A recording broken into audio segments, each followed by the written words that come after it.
Hey guys, and welcome back to the channel. I'm 36COF and this is the One Piece chapter 1066 discussion. Now let's talk about this chapter. As if you guys don't already remember, chapter 165 ended on a huge cliffhanger. We had Vegapunk discussing the ancient kingdom and the fact that he was revealing this to the Straw Hat Pirates. Now, like I said, in this chapter, it continues on where it left off, and Vegapunk and the Straw Hats are just asking a bunch of questions like, what are you talking about? What does that even mean?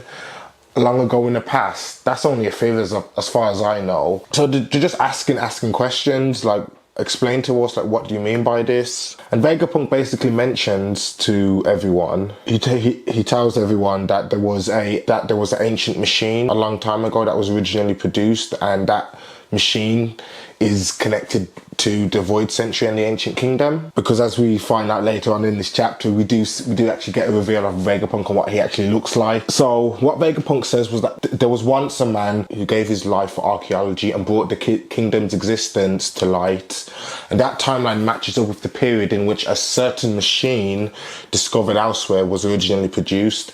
Now, he doesn't say what this machine is. My theory is that it's either an ancient weapon or potentially there was a machine that actually created devil fruits back in the Void Century. That's how devil fruits were created. But again, he doesn't say. And this is where Robin interjects and she says, would that machine happen to have been made during the Void Century? And this is where the Vegapunk shocker, he pauses for a minute. He's like, how much do you know exactly? And the whole first half of this chapter is just Vegapunk explaining everything to the Straw Hats about the Void Century, and because he mentions that the Ancient Kingdom was extremely advanced and they fought against the 20 kings that then later on became the world government. Like, we're already aware of this as the readers, but a lot of people in the One Piece world aren't aware of this information. Again, this is a huge revelation to the Straw Hats. You see Nami, Usopp, Frankie, and Sanji's reactions, and Sanji, he has the most apt reaction to it of all, because he even says like, yo, hang on, Vegapunk, doesn't that mean that everyone who's ever learned about this? And Vegapunk goes on to say, yeah, they are eliminated. Because he does also say that I suspect this is the reason why Ohara was wiped off the face of the earth, because Clover, who references later on, Clover and the other archaeologists at Ohara and the other scholars, they discovered this information, and that's why the world government destroyed them. Again, we already knew this, but the Straw Hats, I assume Robin hasn't really spoken about this to the Straw Hat Pirates, because it was this is a very traumatic time. This was a very traumatic time in her life. I mean, she had her entire hometown wiped out. Her mom died. Everyone she ever knew and loved was all gone. So obviously she wouldn't probably talk about this a lot with the Straw Hats, even though they are her friends. And again, I love Usopp's reaction, because he's just like banging his head against the wall, like, yo, forget about this, Usopp, forget about what you heard, forget about it, it's not worth it. Because this is where Shaka says, I told you it's only a theory, but nicorobin, if Ohara was indeed wiped out over this theory, then wouldn't that mean that the government essentially admitted that it's true? And she even says, like, in what capacity are you speaking? Because the scholars at Ohara, they dedicated their lives, painstaking hours, years of research on these ancient texts to arrive at that theory.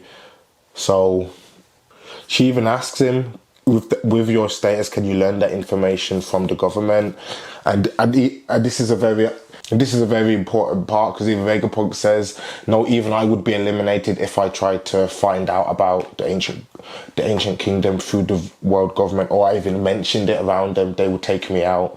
So Vegapunk has never tried to query anything to the world government about this, obviously, because he'll get done.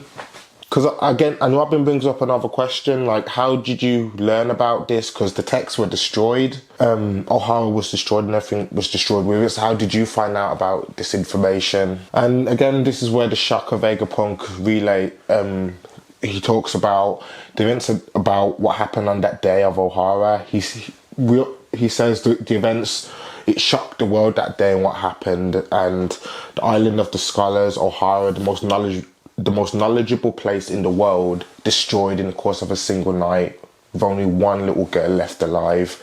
And whilst he's saying this, Robin is you can see Robin is becoming a lot, is more visibly shaken by this huge revelation. Because Vegapunk says, several months after it happened, I took a trip to the charred remains of Ohara, and he even says he knew Clover, he knew the archaeologist Dr. Clover in life, and he thought it would be appropriate to pay his respects in his memory to them, to Clover and the archaeologist who died.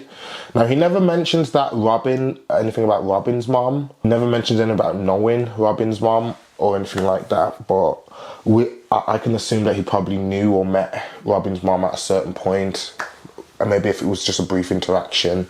And this is where, and Vegapunk also goes on to say that, oh yeah, and Clover, he was an adventurer. He was obsessed with the void century. He traveled around the world in search of these texts. He was even arrested by the Navy and managed to break out of prison 10 times. So props given to Clover. He broke out of prison 10 times. Vegapunk even goes on to say, eventually the other scholars were drawn to Clover at his quest, and that's how the land of Ohara became what it was. He said their brilliance was the cause of their tragedy. And now we start to get the flashback of when Vegapunk visits Ohara. And he says, I set foot on there, and even the tree of knowledge had been burned to the ground. And what I saw stunned me, because there was the lake in the center of the island had been essentially all the archaeologists had done, had gathered as many of the most ancient and I guess sacred texts that they had found and discovered, and all thrown them into the lake in order to preserve them so they wouldn't get burnt.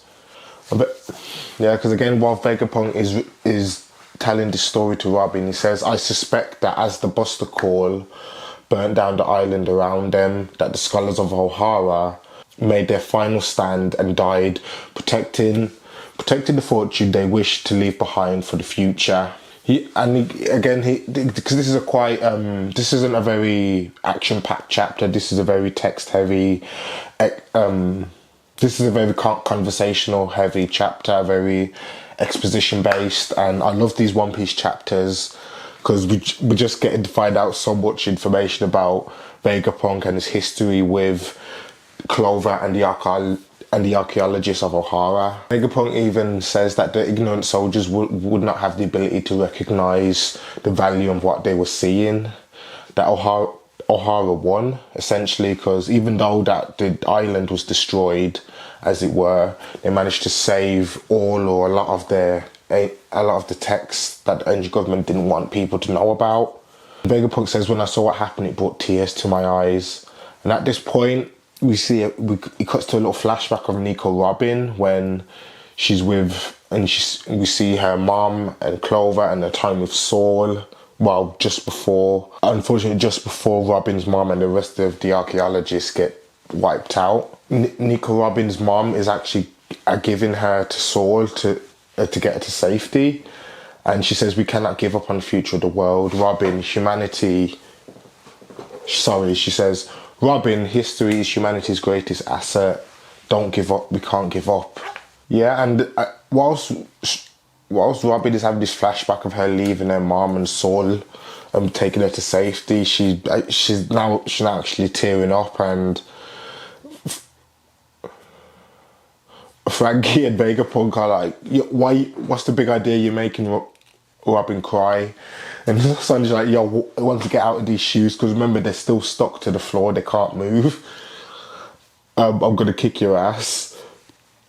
That's essentially what Sanji's telling Vegapunk, and even Vegapunk says, just as I suspected.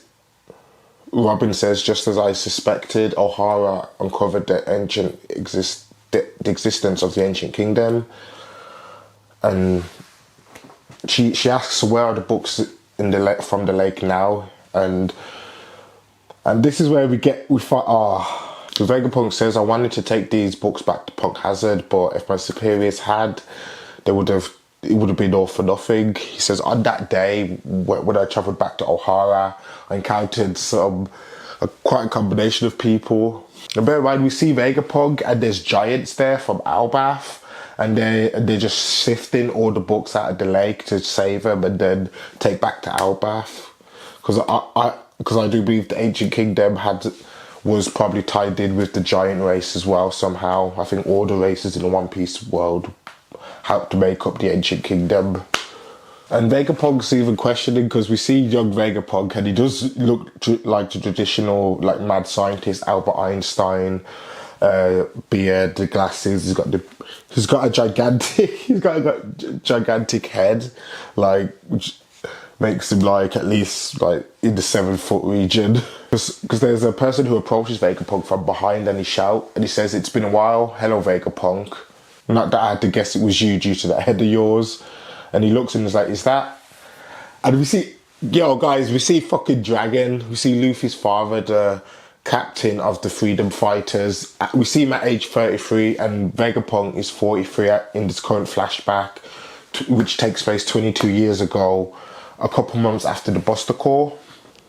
And the cool thing I do want to say is that both Dragon and Vegapunk both have flowers to honor the archaeologists at Ohara. So it shows that they both had a lot of respect for the people at Ohara and everything they've done. And Dragon even mentions that, "Yeah, I knew Clover as well." And he's like, "Are you curious about those giants too?" And Dragon's like, "No, I already looked into it. They're not thieves or anything. They've come from Elbaf," he says. And they know what the books down there are worth. Their captain is a strange man all covered in bandages. Now again, later on we find out that this is Saul. So Saul managed to survive. He managed to survive Aokiji's attack, because remember, he got frozen solid by Aokiji just before the Buster Corps happened. But we don't know, but we never get to see what happened to him. Now we also know that Jaguar D Saul is a member of the D Clan, so... And this is where it's really good, because they have this little back and forth where he said where they talk about what happened at Ohara a few months before. And because Dragon says, like, it's a good thing your world government didn't figure it out, or else they would have came back to destroy all these books. And Vegapunk's like, "Yo, hang on." And again, they're having a bit of back and forth. There's a bit of back and forth between them, and Dragon says, "It made me sick to find out that your government lapdog now," and says, "You were too good to come and help join the Freedom Fighters," talking about obviously the Revolutionary Army. And Vegapunk even says, "Don't be stupid. What would my intellect and expertise achieve with your impoverished military force?" And he says, like, "Yeah, you're always honest to a fault, Vegapunk." And he says, "The world government is a massive organization. There's still good people there, and I believe that I can find those people and get them to help make things better." And again, and whilst they're talking, Dragon says, I know, but I'll admit it, this one really shook me. For the crime of speaking their mind to the cruel, unfair force that is in law, and the group of powerful academics was obliterated by extreme violence." And this is where Dragon goes on to say, "I will create a military force that can help fight back." And Vegapunk says, "You will, even though you have a hatred of war." So we find out that Dragon is more of a pacifist. He doesn't like to wage war. He doesn't like to fight, obviously, unless the situation absolutely calls for it. And he says, "Just watch Vegapunk, I'll change the world." And Dragon says, "I'll see to it that Clover's death and Ohara's will won't go to waste." Later on that year, this is where Vegapunk is now talking to the Straw Hats, and he says, Dragon then went on to fight. By the end of that year, Dragon joined up with Emporio Ivankov and Bartholomew Kuma to create the Revolutionary Army that we know today, and that the one that has shaken the world to its core at the Reverie and through its actions all over the world. And now all the Straw Hats are again, they're freaking out, because Nami's like, "Wow, I didn't know Luffy's dad was so passionate." He kind of looked, I don't know, the way it's kind of drawn, it's kind of sounded like she's getting the hots for Luffy's dad. And Usopp's like, "Yo, did you mention Elbaf, didn't you?" And And Robin mentioned, and even Robin's like, Dragon and the Professor Clover had a connection too. Because remember, Robin was with Dragon and the Revolutionary Armies for 2 years after they rescued her from Tequila Wolf. And Fergie's just like, I can't believe all of this. Why did Kuma help us then? And why did you make him a cyborg Vegapunk? And again, Sanji's reaction to Ivankov being a member of a founding member of the Revolutionaries, let's not forget. Sanji's just in shock. He's just like, it's like that meme that you see online where like someone gets a huge revelation and they're just like, he can't take it. And Vegapunk, he even travelled to Albath because he tells the Straw Hats, I even travelled to Albath to read all of the books that the giants had found, and I've recorded them all in here in my brain, which I've carried on, where I have carried on the great work of researching them. So again, I guess, remember this is the Shocker brain, so I believe maybe all this information is in the Shocker the Good, hence why all the information about the Void Century and the Ancient Kingdom is stored with him, because he's the good aspect of the Vegapunk robots. And again, it's a great moment for Robin as well, because she's like, that giant captain, he was Saul, wasn't he? And Clover says he's currently in hiding. I could not tell you anymore, whoever he might be. And again, she's still crying a bit, but now she's released this big. What Robin's done is she's now like giving a little smile whilst tears are still coming down her face. And Robin says like, thank you, Dr. Vegapunk, for ensuring that Ohara's battle wasn't in vain. Vegapunk says, I'm simply engaged in all areas of study. It is the nature of a scholar. And suddenly then, all the Straw Hat's shoes, they just start moving and they start to follow Shaka. And he says like, I've got something to show you. I cannot release you, but you can come with me. I don't know what he's going to show them. And I mean, you guys can comment down below and tell me your thoughts on what it is we're going to see. Maybe it's that machine, one of the ancient, maybe he's recreated one of the ancient weapons. Maybe he's created the machine that is the origin of devil fruits. I do not know, but you guys need to tell me your thoughts on, and we can start theorizing about what this machine could be. And now we cut back to the last few pages of the chapter, and we see Luffy, Chopper, Jinbei, and Jewelry Bonnie, and they're back and they're at the same scrap heap where that giant robot was in the last chapter, and they're trying to figure out how this thing works. Luffy's like, yo, maybe we need to call it by its name, and suddenly there's some sort of explosion or like shockwave that emits from the robot, which scares